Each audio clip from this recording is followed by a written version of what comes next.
Greetings, folks, and welcome back to our assessment adventure. After our session ended last night, I knew that there was more yet to do, certainly, and I was just sort of thinking through how best to accomplish that. And I realized, well, I have all the information already. I'll just make another video to follow up. So just know that this is following on from exactly what we did yesterday. And in some respects, kind of closing the loop, I think, on some of the things that we started.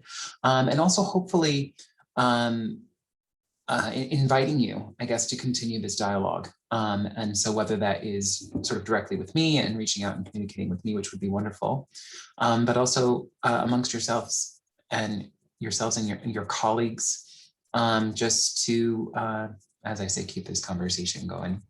So here's the thing. Yesterday, we sort of started with that goal setting business, the KWL. What did you know already about assessment in the drama classroom? What did you want to know? That kind of thing. We talked about what we teach. And so I sort of pointed out the standards for theater in the US and kind of held that as one way of thinking about, what it is that we're teaching, but also just to be more explicit, I guess, about the different kind of domains within theater that we choose to focus on. And so we listed some of that out. We talked a little bit about developing learning objectives and what they're about. And we did some practice, I guess, generating learning objectives that were sort of tied to the content areas that you were working on. And then sort of the last thing that we did last night was to talk about summative assessments. The idea of like some kind of performance task. It's bad, it's a language problem that we have here. To call it a performance task doesn't have to be performing, of course, you understand, but it's the nature of theater, right? That we'll have this conundrum of language here. But what is it? What is the test? What is the assignment, the project, the portfolio, whatever it might be, that you are envisioning that at the end of this experience, at the end of this unit of study, if we're thinking K through 12 education, at the end of this residency, what is the final thing that we're going to do at the end that's going to allow us to demonstrate kind of our achievement towards that learning objective, And then we took it just one step beyond that, not just identifying what that final task was going to be, but also to then talk about kind of the criteria within that. And I'll review that a little bit more in a moment, because it's going to tie into what we need to do going forward. So continuing on with summative assessments, what I'll talk about in this video here is sort of moving to, okay, what are the tools that I'm going to use? How am I going to evaluate that thing? Not just the criteria, what I'm looking for, but like, where am I documenting that? Where am I keeping track of that? Where am I giving feedback on that? How am I using it? And I'll explain more of that. And then there's two other kinds of assessment that we didn't even get to talk to about, or didn't get to talk about last night, which was diagnostic and formative assessment. So I'll sort of go into that sort of briefly, very briefly in this video. Then given kind of what some people talked about, what they wanted to know in the KWL at the beginning of the session yesterday, it occurred to me that it would be worthwhile to talk about a teacher-centered approach versus a student-centered approach, and I'll explain that. And then we'll sort of wind up at the reflective piece that we didn't get to last night. So here's the thing. The goal setting, the KWL, what do we know? Okay. I mentioned yesterday, you can't assess what you didn't teach. And I think it's important that I restate that again now, because you have to just take into account that that is my guiding ethos, that all that we're doing in assessment is to look at what we have provided, what we have created, what we have inspired, what opportunities that we've given to the folks that we work with. And it's just evaluating that stuff. How did it go? That is what assessment is about. So when we start to think about, I mentioned this yesterday, like, talented, some of the people are talented, some of them, like whatever that kind of languages. I mean, we know that dialogue goes on in our field, obviously, that this is not about that. Leave that for like when we're competing for roles, who's going to get who's the most talented. I mean, I don't know. It was not really my approach when I was directing high school theater myself necessarily. but I know that that is an approach that many folks take, obviously, in our field. So that's not what assessment is about, though. It's about looking at the fullness of the experience that we're having over time, and trying to, on the one hand, ascertain, how well that the student did, based on the metrics that we're providing them with. But it doesn't have to be necessarily about us doing that evaluation of the students, because the students could do that evaluation themselves. We'll talk about that more tonight. And the other thing also is that, like, for the people in the room, as the facilitator, as the teacher, like, it's part of my job to kind of attend to the individual growth and development of the folks who are there with me. But also it's about, like, my practice and my job. Like, how am I doing when I, put together, working in college and university, a syllabus. High school, I was doing syllabi as well, certainly for my classes, but just to outline, like, what we were going to do over the course of a semester, over the course of a year. And, like, are we achieving those things? Are they the right things to be doing with the people who I'm working with? I mean, I started teaching over 20 years ago. So, like, looking back at what I was doing then, oh my, I have judgment.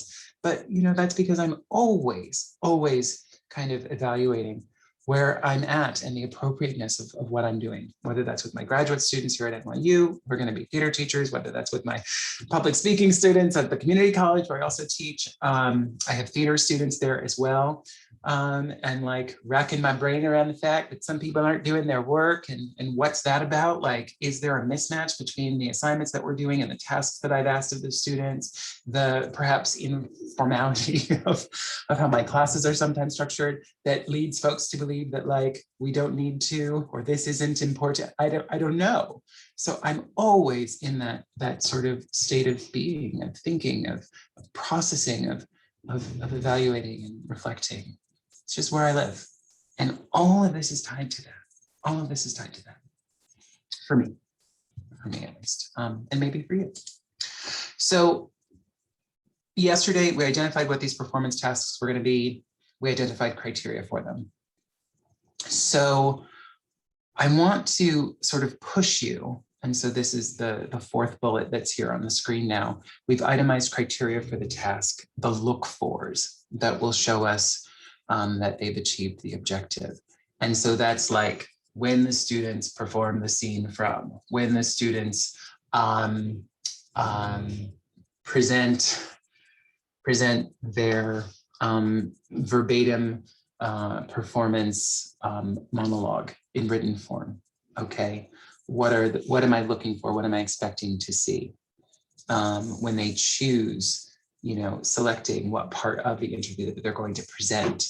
Okay, what's guiding that? Okay, there can be sometimes when you're doing that kind of work, an interest in choosing, like, the salacious moment or something where something is really revealed. But what is it that we're really seeking to share? We want to sort of look at the humanness of the interview subject and where they're kind of presenting their most authentic self. That might be different from the part where they talk about something really, seedy that happened at some point, because that's a different thing. So anyway, you can list out what those things are that you're going to be looking for. And then that's like the starting place. Okay, you're identifying what those things are that you think students will include, I guess, when they're doing that task, or in the task itself, in the paper that they present, whatever it is. And then you're going to be looking for those things. And when you look for those things, I mentioned yesterday, measures of appearance and measures of quality. Measures of appearance is the thing there, like, did it happen? Conversely, a measure of quality, asking the question, how well did they do it? Which is it's just a different way of thinking about it, When we think about assessment tools, so people mention things like rubrics and that, I mean, I get it, okay, fine. So with measures of appearance is the thing there. That's like a checklist. And what are the items in your checklist? The criteria. that you identify. These are the things I'm expecting to see, and I'm going to just mark them off. Did this happen? Did this happen? Did this happen? Yes or no? Very sort of black and white. Maybe it kind of happened. Half credit. I don't know. However you're going to do it. But that's the idea, that you're able to just be transparent with the student to say, like, this is what we're expecting. Okay. And it's so much more than that. Oh, it's so much more than that. You can't assess what you didn't teach. The criteria tells you what you need to teach. Okay. Oh, I laugh. All right. So if students are going to be analyzing a scene and they're looking for the character's objective, and they're looking for, or they're going to assign some tactics that they might try to implement in order to achieve the objective. We know that kind of language, right? People do that sort of thing all the time in drama class. So if you're doing that, okay, well, all right. That's what you need to teach people how to do. What's an objective? How do I analyze the text to find the objective? When I'm choosing tactics, I think at a foundational level, sometimes to try different things out and see what works. Fine. But then, of course, the next level is, all right, so based on what's going on for this character in this scene and what their objective is, what are the tactics that are appropriate to this scene, to these given circumstances? If I think about the trajectory the character's going to have through the whole play, not just in this moment, what tactics are, like, what's the world of tactics, I guess, that seem appropriate and rational for the character as the playwright has presented them? Like, sometimes the tactic might achieve the objective, but it's not something that this character would do. So all of that, you know, then we're looking at how appropriate the tactics are versus the fact that they actually just were able to identify some tactics in the score or in the script. I was going to say scoring the script, you know, as a way of doing that, where you write the objective and write the tactics. We know those kinds of things. So anyway, so measures of appearance, did they do the thing? Measures of quality, how well did they do it? All right.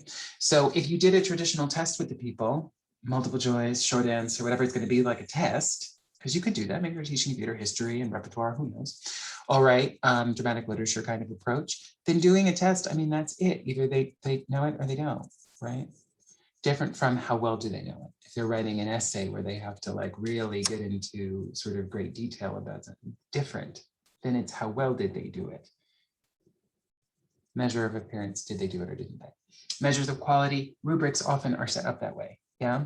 So it's, you know, did they, are they below standard, above standard, proficient, do they have mastery, that kind of like, all of that, okay? That is quality, how well is it? I list here commentary. So maybe you want to give some kind of qualitative reflection to the student, or they're doing their own self-reflection and self-assessment.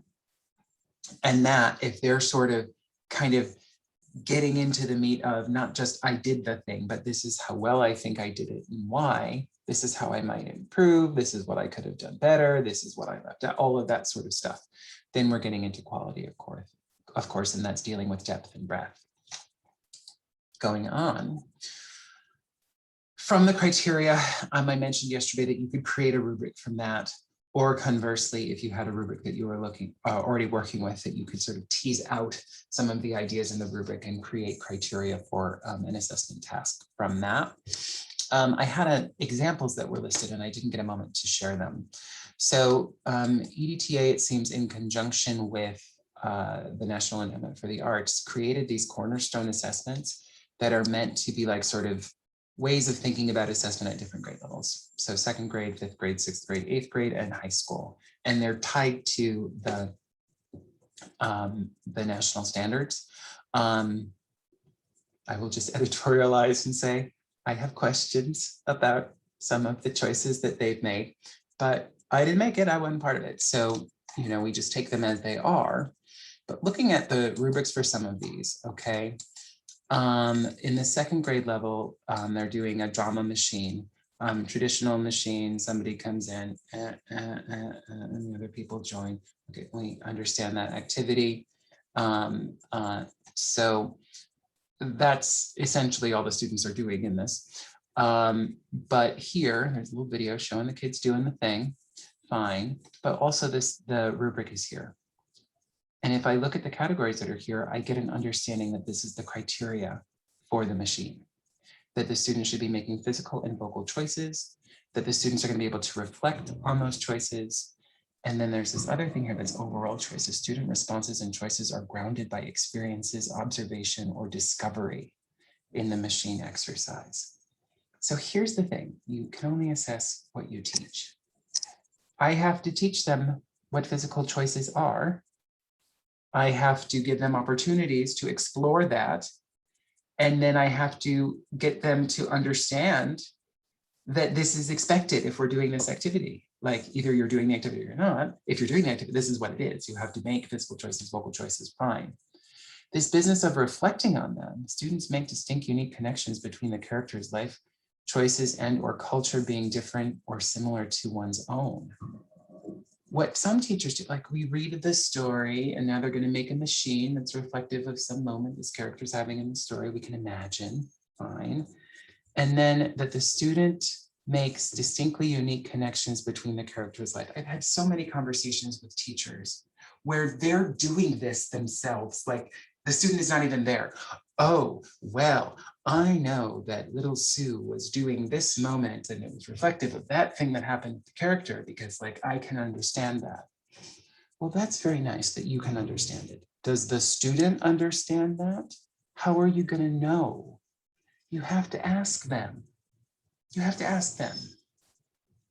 With second grade, all right, where's our writing skills at here? Second grade, all right, maybe we need to have conversations with the people because we're not ready to have them writing down about this. But if they're able to write, then that's, you know, a way of getting them to convey that. Or we can, again, as I say, just talk with them. But like, you have to hear from the people and hear their understanding or their rationalization, their reasoning, why they did what they did, or else this reflection on choices is not happening. Because we're not evaluating ourselves and our ability to reflect. It's the student. Are they able to do it? You have to teach them how to do that. Yeah, they already know how to do that 9 times out of 10, but it's like focusing in when we're doing this, we have to be able to articulate in this way. You know, student response and choices are grounded by experiences, observation, or discovery in the machine exercise. That's going to be how you frame the discussion. All right. How they're able to indicate, well, when this person was going out here, I wanted to do something similar, but I wanted to go in a different direction because I thought it was important that I do something that was new and my own. Second grade. All right. Perhaps I'll phrase that a different way. So that's just something to think about, the criteria, it being what it is that you're going to teach. I mean, that's the work of the residency, of the unit, is teaching them these things. And of course, they'll do other things beyond this perhaps, but if this is what we've chosen as our criteria and what we're going to do, we have to be explicit about that. We have to have been clear with ourselves that that's what we're going to do, but also we've got to communicate it with the young people. This is what we're doing, what we're looking for, what we're expecting. In a high school example there, this is a scenic design one, and I think students will create a scenic design portfolio for an adapted fairy tale. I was using this as one of my examples yesterday. So in this one, we have, again, another rubric, and it's the same idea. There was a point at which yesterday I identified, like, these are the things that were supposed to be in this portfolio they were putting together, the mood board and what that needed to include, all of that stuff. So it's the same idea here. We've got to teach people how to do all that stuff. It doesn't have to be me teaching them, they can teach themselves. I can have stations, and in each station they're working on a different part of the project, and there's information that's there, and then they're sort of figuring out, you know, what it is that they need to do in the moment. But, you know, however you're going to get at it, I'll talk more about that later. What we're teaching: historical and genre research. How do we research? Where do we get information from? What's reliable, what's not? All those kinds of things, part of what we need to do, but also like to what end? Okay, so is it based on the history of the fairy tale, or is it how we're choosing to set the fairy tale? You know, scenic design research, each location is clearly and thoughtfully represented, okay, etc. So this, as I say, the criteria then is also guiding how it is that you're going to teach. But the other thing that I want to point out while we're looking at this particular rubric is in assessment conversations, Oftentimes people like, that's like what they're looking for. How are we going to make better rubrics? Well, here's how we're going to make better rubrics. Not obsess about that. Not be overly concerned about how good the rubric is. How good the rubric is, it doesn't matter. The rubric is just what we're using right now. We're going to do something else tomorrow. What do we do with it is what matters. How do we let the rubric be part of the teaching? Okay, so if I'm going to say, and I'm going to focus in on this scenic design research and that this language about rubrics, that people have.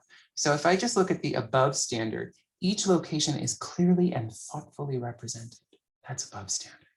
But at standard, each location is clearly represented. So if I can clearly represent the location, I'm at standard, but I can be above standard if I'm thoughtful about it. Well, what the hell does that mean? How is it different? Oh, rubric, questions. So the thing is, what does it mean to be thoughtful about this? Well, that is a distinction that we're going to have to explore. Okay. And it doesn't have to come from me. When my manuscript becomes a published book, you'll see there's a little section where I talk about the white gaze and how we need to avoid the white gaze. And what do I mean about that? More than 50% of the kids in schools in the US are people of color. Well, we know the percentage of teachers who are people of color is much smaller. So it's all the white people judging the work of the people of color. And that is a problem. That is a problem. And what do we do about that? Well, instead of it being the teacher always evaluating, we need to get the students to be able to sort of give their own analysis. They have access to lots of media. They have a sense of what's good and what's not to them. That we might be doing a performance style or approach that is new and different to them. Great. Let's see more examples of it. Let's see lots of it, so that then we can start to develop our own aesthetic sensibility about what is quality and what is not. And it not being about me telling them what is good and what is not. What do you think? What do you think makes this thoughtful and this not thoughtful? I don't even know what to say. Because as a group, we might come to an agreement about what that's going to be. And even, I will be dangerous here, in a rubric that has more thoughtful language in it. It's still true. We have to tease out what the different levels of quality are. What does that even mean? And to acknowledge, we as a class might have an understanding of that.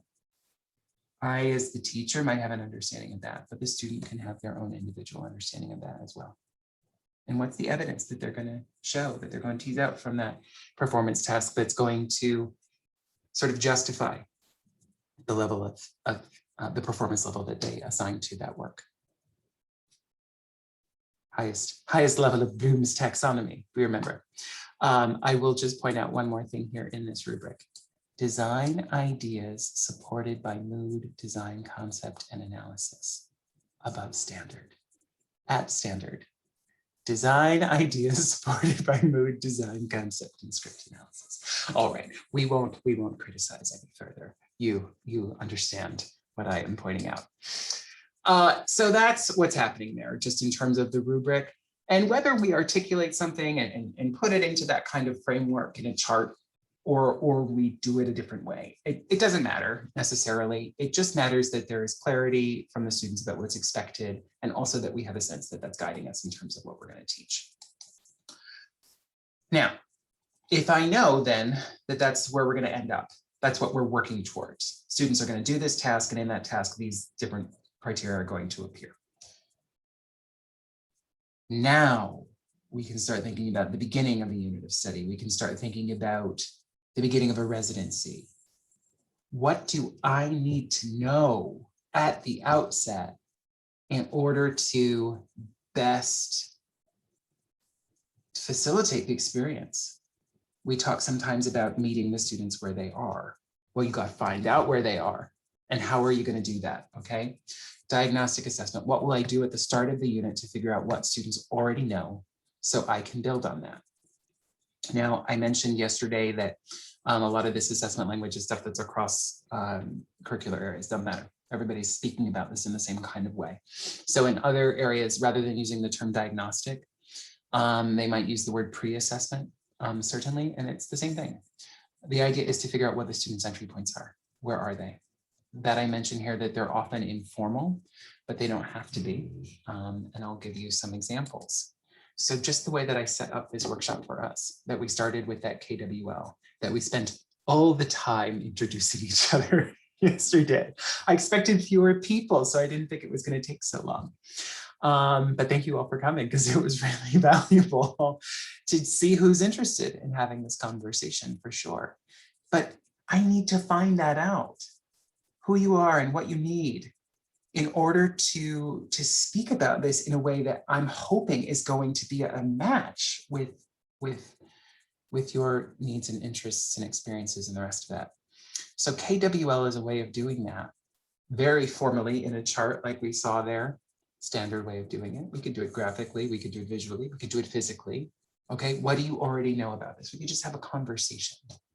But it's just to get a sense, not just of what they already know and how they feel about the thing, the topic, whatever it is that we're going to be focusing on in this unit, but also what they want to know, what they're interested in. Now, sometimes, of course, teacher says we're going to be doing fill in the blank content and asks the students, what do you want to know about this? And they say, I don't want to know nothing. I don't want to do that. Well, okay, that's information, all right? The content might be a mismatch for the students. And I mentioned, of course, yesterday also that we don't have a standardized test that we're working towards necessarily. So like, we can do something else. We can do something else. So in what way are you going to gather that foundational information from the people? Like, what kinds of things are they interested in? So that hopefully then as you're selecting from that huge body of drama content, that you're choosing things that might be a good match for the people who you're working with. And that we didn't get to it, but this L piece at the end, like what did we learn, to just sort of take stock of that for ourselves. What did we learn about that topic? But one of the other things that I like to do as well is, can we add things to the W column at the end? Like we had the things that we wanted to know at the outset, but now we've had this experience and we've learned things and we've explored and discovered and whatever. Well, what do we want to know next? And what's that going to be? So that we can always be interacting with this as an approach. So that's KWL. Some kind of pre-writing activity. All right, so you're going to do devised theater with the people, and the devised theater is going to be something about, I don't know, whatever topic that you're going to explore, or theme that you're going to devise about. So what's their initial thinking about that? Separate and apart from what we're going to perform, what we're going to do, what we're going to physicalize, anything. Just what do they think about that topic? Because that's going to sort of guide us. Okay, who has similar interests, and might those people be in a good group together, and whose disparate or interests are so unique that we need to find a way to draw that in, like teasing that out, pre-writing. This idea of a pre-assessment in other content areas, like they're doing a test, so they just give the test at the beginning. Here's what they know at the beginning, we do the teaching, and here's what they know at the end. Oh, look, they grew. Yes. Okay, we could do something like that in drama as well. Doesn't have to be a test necessarily, but like if you just walked into the room and said, we're going to do improvisation and see what the people come up with, as compared to whatever, again, thinking about criteria that you're going to be identifying for what that final performance is going to include. Okay, so now we're teaching all of these, and now what is that like? And how do we compare where we started to where we ended up? Growth. Videotape what the people are doing at the beginning as compared to what they do at the end. I teach public speaking, I'm telling you. What the students do at the beginning of the semester, wide range versus where we end up at the end of the semester. Okay, and I always sort of marvel at those final presentations that they give. And I think I wish that you could understand, that you could see what I'm seeing.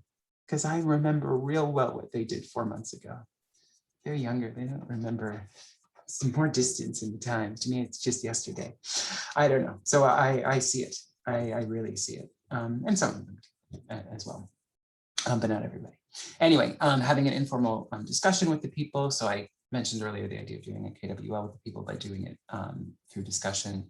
Oftentimes we do warm-up activities with folks. And so certainly whatever community building, et cetera, that we're doing, like, why are we doing those things? It's not just to like get the group together and get them to, you know, be willing to sort of take risks and be comfortable with each other and all that sort of stuff, which is true. We are doing that, but also as the facilitator, it's giving me information. Who doesn't work with who, because they can't, they won't. Who is like very expressive physically, vocally, and who is not. And so how is that going to impact whatever the work is that we're going to be doing during this time that we have together, during this unit of study, whatever it is. So all of that, you know, that those can be forms of diagnostic assessment. And again, like a tool, people were asking like, how do we make assessment fun and how do we keep it like, I don't know, new and different to the people? Games and warm-ups and other things, that those can be used in this way as well. And that we're intentional about it. How is this giving us sort of the data? How is this letting us know kind of what the entry points are that the people are bringing to the experience we're gonna have together?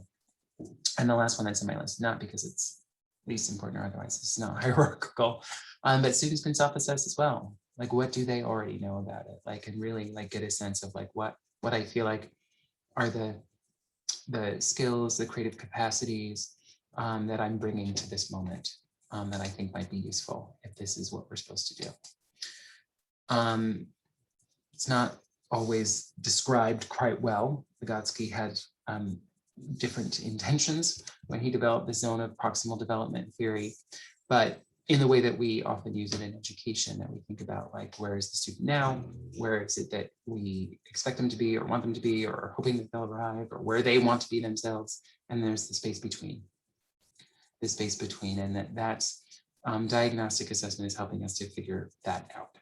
Where is that now place? So that we have clarity about what it is that we're trying to achieve together. Besides diagnostic assessment, then, so that at the outset, like, where are the people, is the informative assessment. Informative assessment is happening on an ongoing basis, everywhere in between, from when we start the thing to when we finish the thing. What informal checks will I make as the unit unfolds to make sure students are learning the material? And when I say that they're informal, like, it could just be a conversation. It could be more formalized than that, and I'll talk about some examples, of course. But the most important thing here, going to actually change this on the screen as we're going into my pretty purple font, process feedback. That either I, as the teacher, or their peers, or they're self-assessing and giving feedback, sort of analysis of their own experience, moment. They're getting feedback at a time when they can do something about it. So just thinking about how we framed all of this, that we started with the content and the learning objective and the summative assessment, like that's just like laying out the playing field. Okay, what world are we living in here? Where we're starting, diagnostic, where we're ending, summative. If I'm doing the summative assessment at the end of the learning experience, and we're going to talk about feedback, I can tell the people like, look what you did well. Criteria, here's the things that you did, great. But if there's things that they didn't do or didn't do well, I can certainly acknowledge that. But what does that mean at that point? Okay, for the student, it's like, oh, darn, I tried, you know? But really, I want to find that out before. I want them to find that out before. I want them to be working on that before we arrive at that final place. Because then there's time to do something about it. What are the resources that I have access to in the space? Who do I need to talk to? What do I need to investigate? What do I need to have more opportunities to rehearse? What do I need to focus on in order to get where I want to be, or where my teacher wants me to be? However, we're going to think about that. Formative assessment is making the assessment about our learning, about our growth, and us having space and time to identify what those things are that we need to work on, and then actually to take steps and do them, achieve them. Oy. Okay. So I've got some examples here in a list. And the first one, I'm going to have to explain quite a bit. So just bear with me. hopefully the video is not going to be too long, but I do want to talk about these because I think they're important. And the first one is an idea called noticing, like observing, you know, and that is broken down into 3 areas: questions, prompts, and cues. And you should know that this comes from an idea, sort of a framework for laying out curriculum called the Gradual Release of Responsibility Framework by Douglas Fry. Do I have this book somewhere here? I do, and I'm forgetting. Oh, there it is. Better Learning Through Structured Teaching, Douglas Fisher and Nancy Fry, to give a plug. That's the 2nd edition. The book is now in its 3rd edition. In any case, what they talk about there is that as the facilitator, as the teacher, that as the students are like engaged in the learning process, so we're somewhere between the diagnostic and the summative, that like, I've got to be observing what the people are doing, but more than just like observing it in a passive kind of way. I got to be interacting with the people. I am going to ask them explicit questions, and the student's going to respond to those questions. And the reason that I'm asking them is to get a sense of what they know, what they don't know, what they're able to do, like where they're at, thinking about that zone of proximal development. How close are they to where they need to be? Are they understanding the concepts? Are they able to apply them? Where are they in the evaluation piece? I mean, whatever, it depends on what you're working on. But it's that you're trying to get insight into where they are at that moment. And so the idea here, I say asking to elaborate or to clarify their answers allows you to determine how to respond and how best to scaffold understanding. So like you ask them about, go back to my objectives and tactics and that kind of business, like it's watching the student as they're rehearsing or as they're in the minute of analyzing the text or whatever they're doing, where objectives, acting objectives, is what the target is here. And so that you say to them, okay, so what is an objective? Just like to get a definition, yeah? Okay, and how are you finding the objective here in the script? Okay. Sometimes when we've taught that kind of way, so they've done the analysis, the script already, and maybe they've scored the script or whatever it is, but now they're actually rehearsing the scene. And so you say to them, okay, so what is your character's objective at this point? How do they respond to that? Okay. The alternative to scaffolding is simple correction, but better to draw out knowledge understanding rather than giving the answer. So you ask them, what is the character's objective? And either they're not able to respond or the response that they give doesn't seem to demonstrate an understanding of objective. So then you just dig in. What is an objective? Forget about like, what is your objective right now, but what is an objective, okay? So that we're sort of moving back to figure out, okay, where is the misunderstanding piece and what do we do about it? So just asking simple questions to sort of tease out where they are is the foundation of noticing. If you find though, as I just said in my example there, that their response is insufficient, okay? So like you ask them like what their character's objective is in this moment and like the response was sort of unclear, or you ask them what is an objective and it's still unclear, then you can go in a little further to prompt them, which is to give them a hint or a reminder that encourage students to do the work when they have temporarily forgotten to use a known skill or strategy in an unfamiliar situation. So maybe like just asking that second level of question is a prompt. Like forget about what is your character's objective right now, but like, what is an objective? Okay, remember we did that activity where such and such a thing happened. So can you just tell me what an objective is? Okay, so your character in this moment is doing blah, blah, blah. Okay, so like, what are they trying to achieve? Can be phrased as a question or statements, but the teacher does not assume the responsibility of telling the student the information. So I'm not going to tell you what an objective is. I'm still asking you at the prompting place, but I'm using more language that is guiding you to the place of being able to respond to figure out if you have it in there and I can get it from you. But then we find they still can't do it perhaps. And so now I might go a step further, which is to give them a cue. Cue could be a verbal cue. So like maybe if you're doing like the word wall kind of thing, or you've got, I mean, I use chart paper all the time in my teaching. So I like if I have the luxury of it, to keep those posters hanging in the room with whatever the heck I've written on them, so that they're always like there. And I can say, all right, let's look over there. What's an objective? All right, it's there. So if you're having trouble remembering, it's there. It's there. If you're struggling, if you're not sure, it's there. So we can refer back to that, okay? So that's the idea of a cue that can be visual, or that can be more kind of directed and giving kind of more of the information. Because the last thing that you would do is that they don't understand, so you need to just tell them. They need to tell them. So now it's not that I'm able to provide you with support in identifying the right answer, but rather that I'm going to just tell you what it is and say, all right, so tomorrow when we're doing this, I'm going to ask you that again.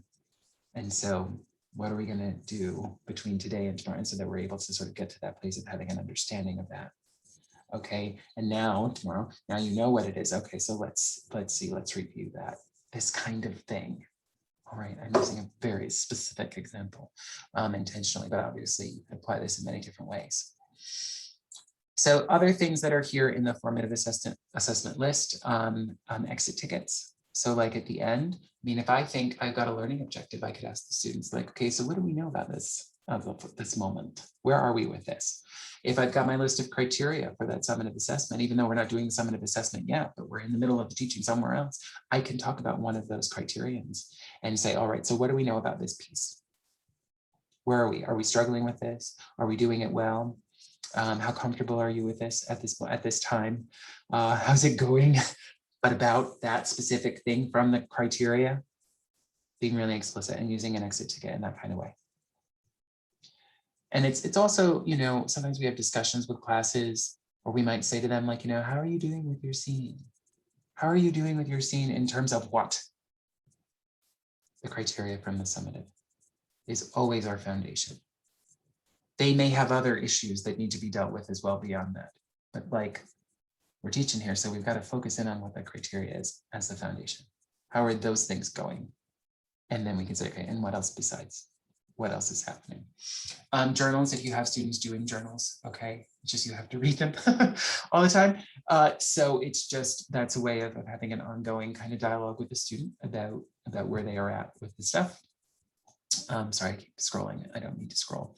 And then the pre-assessment, another way of thinking about this, a dress rehearsal. A colleague of mine, she teaches this high school in Manhattan, and she, what she does, the students, when they're doing scene work, she has them do first ups, is what she calls them, which is like a couple of weeks before they're going to have to do the final performance. Everybody has to perform the scene.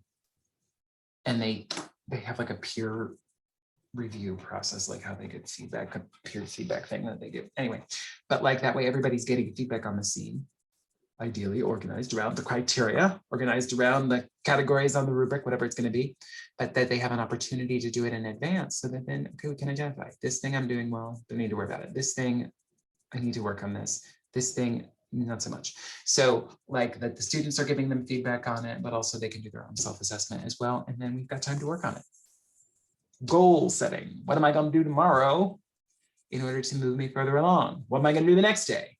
I don't know, but that's the way of thinking about this, that it's like always sort of taking the temperature and figuring out where are we in that process of the zone of proximal development, getting to that place where we need to be, and what's the next step that we need to take in order to get us in that direction. Formative assessment is the way of figuring that out. So those are all the bits in terms of assessment from beginning to end. Okay, so obviously there's much more to say, and certainly there's much more to do about practicing this and certainly applying this in different contexts. But what I do want to focus on just before we wrap up here is this notion of a teacher-centered approach versus a student-centered approach.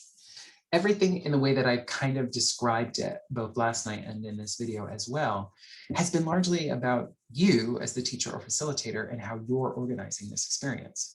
You selecting the content, you identifying the learning objective, you figuring out what the performance task is going to be and what's the criteria, you doing all the stuff and then getting the students to comply with or fit into this world that you've created. So that's what most teaching is. So just, there it is. But obviously we can be critical of that because it doesn't have to be about you. You're not the one who's learning. I mean, you are learning, that's another conversation. But it's about them. It's about them.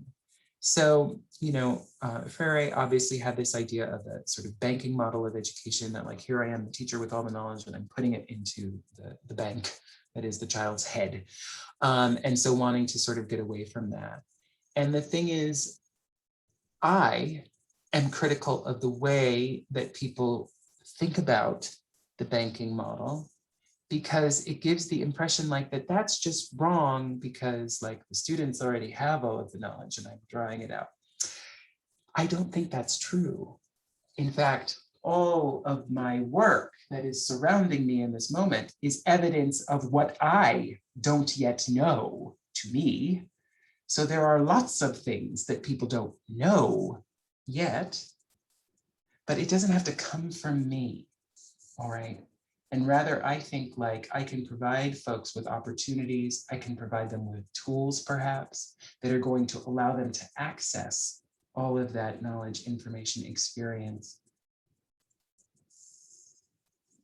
And that's not necessarily me giving them that knowledge, experience, all of it. It's just providing the opportunities for them to explore, for them to find out. And so when I asked the question as one of our guiding questions for this session, how much autonomy do we want our students to have? That's kind of where that's coming from. Like, I can choose all of those things in this teacher-centered approach, but also I don't have to necessarily. I can have a list of possible drama content that we could explore, and ask the students to maybe add to that list. There's things I might have left out. And now we're going to vote on what we're going to do. Or we're going to get into groups, and each group is going to work on something different concurrently. But they're choosing what the content is. Forget about the learning of the content. The students could also identify the learning objective. What are they heading for? And that I can, again, give them the tools to figure that out. I could give them the standards and say, look, this is all the stuff we're supposed to do in 6th grade. Which one do you think we should do? How are we going to do it? What's it going to look like? Now, of course, that requires experience of the drama content and the many different options, and like, ooh, what's that? I don't know what that is. Jonathan Nealon sometimes say drama is not just about what's on the street corner. The world is bigger than that. Okay, so we need to explore the things that we don't know. So maybe that's the thing. I've got all the lists of content. Which are the things that you know something about? What's something that you don't know anything about? Let's find those things. And that's what we're going to teach. That's what we're going to learn about. That's what we're going to do. The things we don't know anything about yet. Maybe we like it, maybe we don't. We don't know because we don't know it yet. Let's find out. So there are different ways to get at this, is the point. But the students can be involved at any step along the way. That I say they can develop the performance task, they could identify the criteria. Maybe the criteria is different for different students. Particularly, you know, I said yesterday that I'm often working at a foundational level, introducing things, and that it can sometimes lack a little bit of depth sometimes. And that coming from a place I said I'm wanting to do exposure. Like, I want people to have a bunch of different experiences just to, like, see, like, this is what I like, this is what I don't like. But we need to try things out to figure out what appeals to us. If on the contrary that the students already have experience with the thing, then getting them to identify the criteria for themselves, to set their own goals within that world, because they already know about it. They've already been introduced to it. They have some experience of it. They might have a firm sense of where their starting place is. And that's going to be different for different people, you know? And so then they're able to say, okay, this is what I need to do next. This is what I need to find out. Okay. And that the students are able to identify those things for themselves. The last piece then, what if the students evaluate their own achievement? Well, the same. Instead of me, I mentioned nothing about the white gaze before, trying to get the students then to assess. They figure out how the rubric applies to these kinds of projects that we're doing. And then they do the project, and they've already teased out what's at this level and what's at that level, what the distinctions are. And then they're able to say, okay, this work is at this level, and this is why, here's the evidence for it. Fantastic. Fantastic. And then it's not about me unless I've set it up in such a way that like I'm telling them this is what a good scene looks like. And we need to get away from that. We need to get away from that because then we're just completely shaping what their understanding is. And they have their own understandings. Let's hear from them. What do you think makes a good scene? And again, this idea of exposure and why that's so important to me is that that's what's going to help them to develop that ability to decide what's right for them and what their aesthetic sensibility is. So all of that, why assess this way is my question, that there needs to be a sense of program evaluation. And I mentioned this a little bit before, which is like, how well is my teaching going?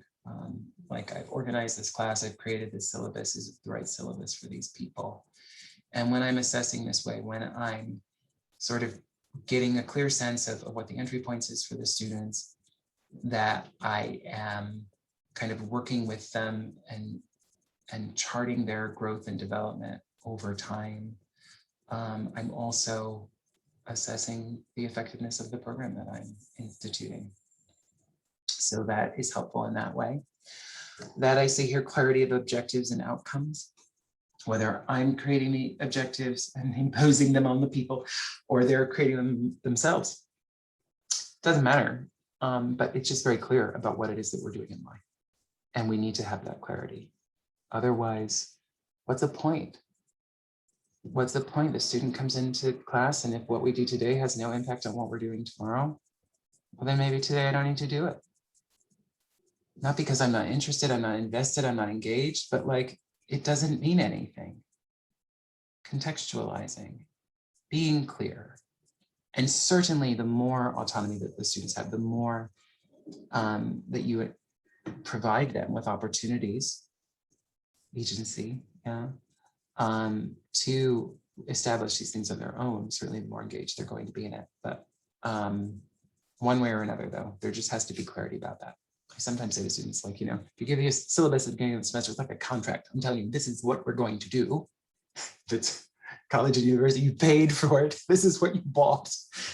And now I've got to deliver, right? It's the same sort of idea that we're in agreement or you've decided and I'm allowing you to decide. I'm the decider, I don't know. It all makes me uncomfortable. But just that there is, as I say, this clarity of what's gonna transpire as I'm developing a stutter because I'm getting tired. Giving feedback when students can do something about it, and I talked about that with formative assessment and why that's really important. Because the feedback at the end is nice, but I think a way of thinking about it is that at the end it should be a celebration of their growth and what they've achieved. And any other feedback, it just doesn't mean anything anymore at that point, because unless you're going to build on what they've just done, which you might, but if you're not going to, if we're going to like change content and do something else, and maybe there are connections, but like it's not very direct, like if you didn't do it here, then we're going to have another opportunity to work on that skill, concept, content area in the next unit of study. If that's not the case, then I can tell them that, well, we didn't get there, but we don't have to feel bad about it because it doesn't matter anymore because we're not working on that thing anymore. So just being thoughtful about that. Are we still working on this? And if we are, giving people the feedback when they have time. So the last thing then that we were meant to do was to arrive at the end and have an opportunity to identify what you will have learned in the KWL. And I say here, consider facts, concepts, and procedures, but also feelings, which was the same way that we started this out. Like, how do you feel about this assessment business now? And I hope that this has been helpful. I hope that, you know, whatever it was that brought you to this moment, that there were some things that were maybe reassuring, or maybe were new or different, or maybe you disagreed with it. But disagreeing is always good because then it just sort of like, you know, strengthens your resolve in your own position. And I think it's always important to have those moments as well. But that's the stuff. At the end of our session yesterday, I did put my email, which is jonathan@aate.com. But you can also find me online since I'm at NYU. Just give a Google search to Jonathan Jones at NYU, and you will find me, and you can be in touch, and I'm more than happy to continue the conversation, to speak more closely, I guess, to what your individual needs are. And I look forward to that. So take care of yourselves, and thank you for your time. Bye-bye.